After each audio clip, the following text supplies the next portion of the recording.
ஊர் பேர் வந்து அரையணி நல்லூர். அரைனா பாறை, அணினா அழகு.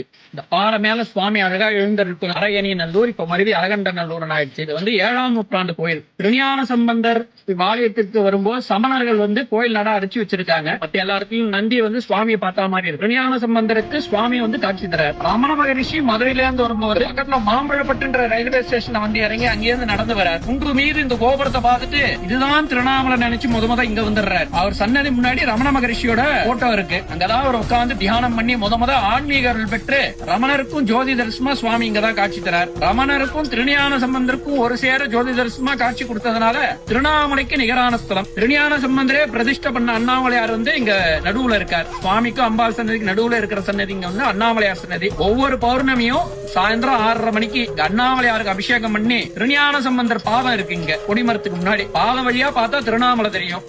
இங்க இருந்துதான் இந்த உண்ணாமலை உமையாளோடு உடனாகிய ஒருவன்ற திருப்பதிக்கு இங்க இருந்தா அண்ணாமலையார பார்த்து பாடுறாரு. இங்க இருந்து அடி முதல் முடிவரை ஜோதி தரிசனமா வழிபடுறாரு. பௌர்ணமியில அந்த பாதத்துக்கு முன்னாடி நின்று எல்லாரும் இந்த உண்ணாமலை 10 பதிகம் பாடி இங்க இருந்தே திருவண்ணாமலையை பார்த்து தீபாரதனை பண்ணி கிரிவலம் வந்துட்டு இருக்காங்க. அவங்க தங்கிட்டு போன குகை கீழே இருக்கு. ராஜகோபுரத்துக்கு கீழே போனீங்கன்னா 5 அறைகளோட பஞ்சபாண்டர் தங்கினது. அது பக்கத்துல பீமன் பதிச்ச காலடித்தனம். பீமனோட ஒரு பெரிய பாதம் ஒண்ணு இருக்கும்.